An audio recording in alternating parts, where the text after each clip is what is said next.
Good afternoon, everyone. Welcome to the press conference with FlyQuest, coming off their victory against Leviatan. We're here with Bwipo, Massu, and Inspired. We're just gonna take questions for the room. Inspired? Oh, sorry, Busio. Sorry. They said Inspired was coming. Sorry. Esse aqui, cara. Hi guys, congrats. And match from Save the Nexus. Do you wanna feel pressure and represent your religion abroad? And what do you feel and Brazilian fans? It's the first time I've ever been booed, so that's nice. Honestly, it's just a really fun experience because it makes you feel like the crowd is really cheering for the enemy team. So either you're trying to keep them quiet, or if they're cheering for you, then obviously you're going to be, more excited to make plays. You're more excited to look for angles, and it becomes more of a entertainment factor. So for me, that's always exciting. Good af- Good afternoon. I am Mark Sere from the Around the Rift, and my question is to Bwipo. Af 2.5 years ago, we are talking about life, about a lot of things here in Brazil, and at the time you think about whole swap to mid, and you are in bench of Team Liquid. How you overcome the problems, overcome the situation, and be the big dog again, be the LCS champion, be top 8 in worlds? How you overstep these problems? I think finding yourself and being satisfied with what. First, you need to know what you can do. You need to know what you cannot do, and you need to know how far you're willing to go. I think if you're trying to make it somewhere in life, these are the three things you should think about. Once you've established those three things, it's about doing it. And for me, I felt like in Team Liquid, I was simply not using the fact that I was really. I'm annoying to work with. It's hard to work with me because I will not allow you to do something that's the easy way out. If I think you're doing something that isn't you or isn't the best for you, I will argue with you until you stop and start being yourself. And in Team Liquid, I wasn't doing that. I let people just make the first decision, be who they thought they wanted to be, not who they actually were. And I think that's why our performance went south, because I didn't take enough responsibility for other people. Also for myself. One of the reasons why I play my thing is because, well, that's me. I'm best at this. So I think it's really important to follow those three terms. Set the three terms for yourself. What can I do? What can I not do? What am I willing to do? Because, you might be able to climb Mount Everest. Doesn't mean you want to. So it's important to be honest with yourself and the people around you. And I think that's what gave me a lot of value in Fnatic. That's why I had so much success in Fnatic. That's why I didn't have success in Team Liquid, and now I do in FlyQuest, because I think I keep my teammates pretty honest, and I make sure that they're all playing things that they're very good at. Hi, I'm Things from Revela News and Bwipo. You have got international experience. What would you say is the biggest difference between the teams in the LEC and LTA? LEC or LTA, huh? It's pretty similar. I think there's teams that are themselves, and they use their own strategies. They look at their players' strengths, Like when I look at my teammates like Massu and Busio, it's like there's certain things they're really good at. There's certain things they're good at. There's certain things they're not so good at. Same for me, right? If you watch me play, like maybe you don't want to see Quinn, Probably not. I don't either.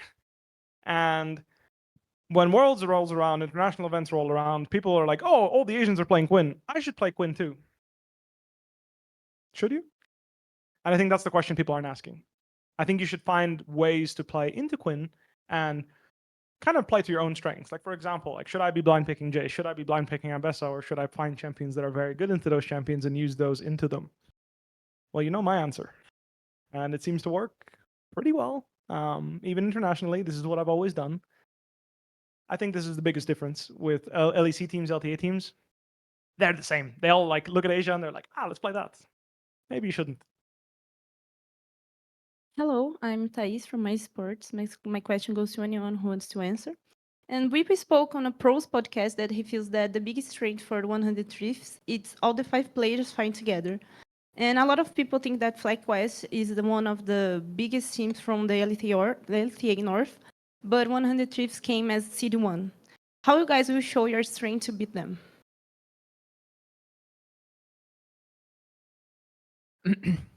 It is true. 100 Thieves' main strength is definitely they just fight together and they fight a lot. But at the same time, that is also their weakness sometimes. They fight too much or they're over aggressive. And are you okay? Okay, that's good.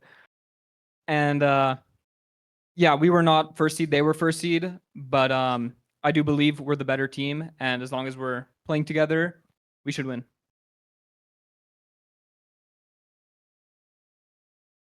Well, that was a hit. My question goes to Massu and Busio. First of all, I want to know how do you guys receive the Brazilian experience as long as you are guys here, and having a half Brazilian in the team, that hits different. So far, my experience in Brazil has been pretty good. I really like the food. There's a lot of meat. And it's helpful to have Bwipo because he might know some words, or he knows a lot of words in Portuguese, and he kind of knows like good food, or he knows what we should and shouldn't do while we're here. Um, in terms of my experience, I guess on stage when we got booed, it was also pretty fun because it was nice to see everyone is like so passionate about their team, and they're not like personally attacking you. So it's good to see how passionate they are. I agree. I mean, the passion and the energy in this studio is really cool. And I would not imagine a studio of this size to have that much sound. That was epic. Hello, guys. Congratulations for the win. I'm Mariana from Metro World News. So, you've had a series with the first game more dominant and a slightly more complicated second one. How do you rate the team performance in the series? And what could you improve for the next match?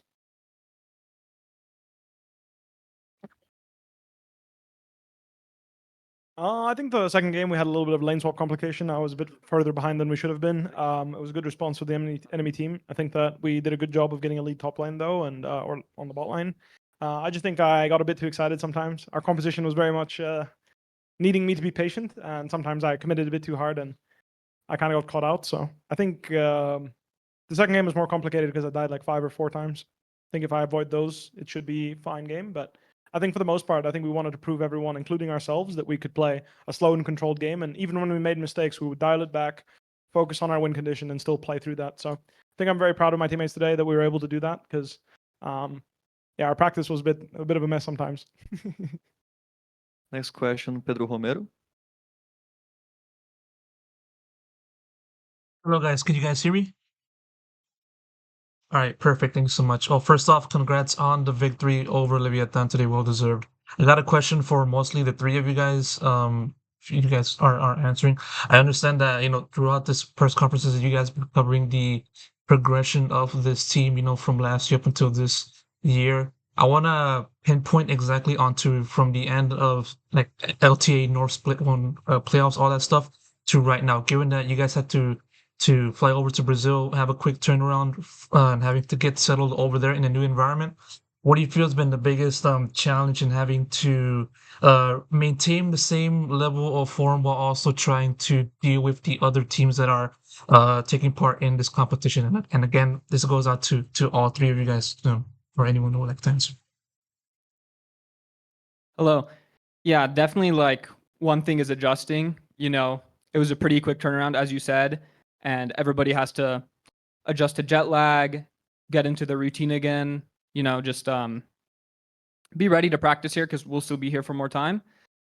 And our form, like going back to like last year Worlds, was obviously higher, and it's just about building up again and then surpassing that peak. And it just is the same process as always. Just scrim well and focus on improving.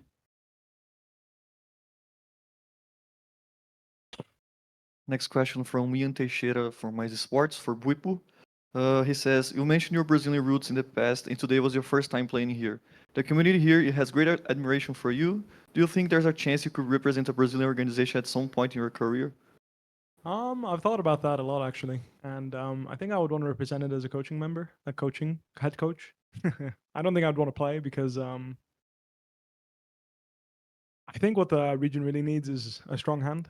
I think the hardest part about finding success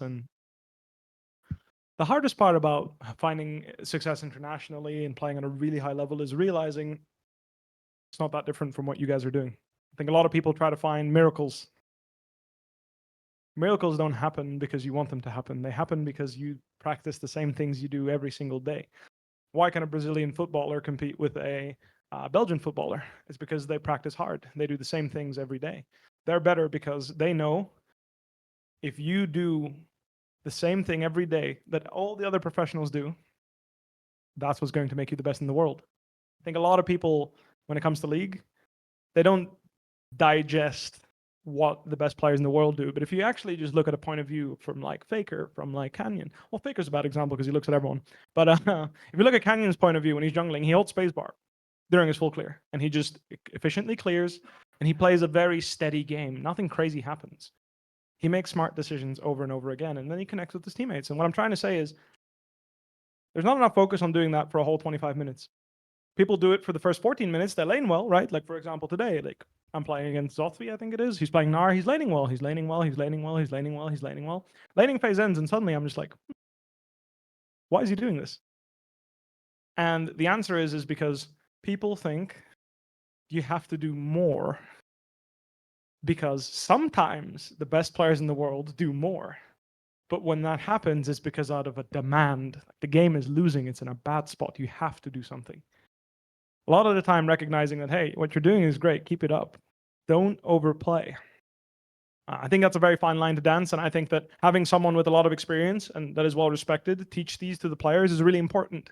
I will say there's not many players that can do this, not many coaches either, because ultimately, I think that's a very valuable skill to have. And I'm super happy that I got to find that skill in Fnatic, right? Like, I had 3 years of international experience. That was very successful. And this is what I learned.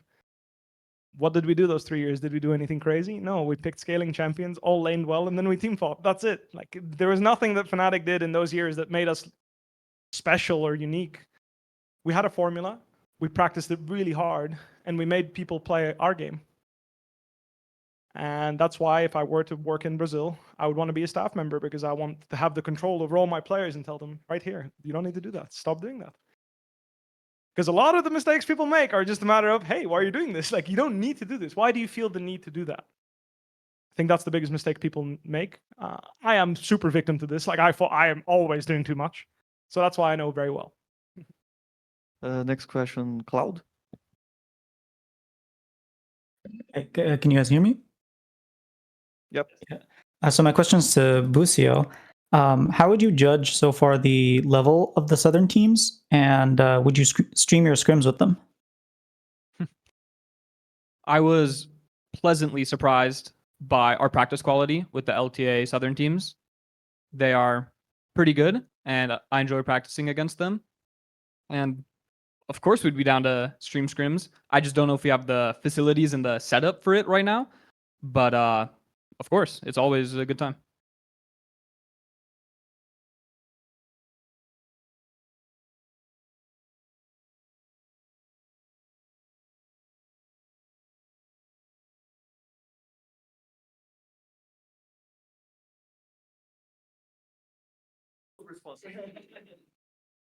Hello, hello. Hello, hello. Sorry, hello. Tech difficulties. Hello, hello. The mic's working.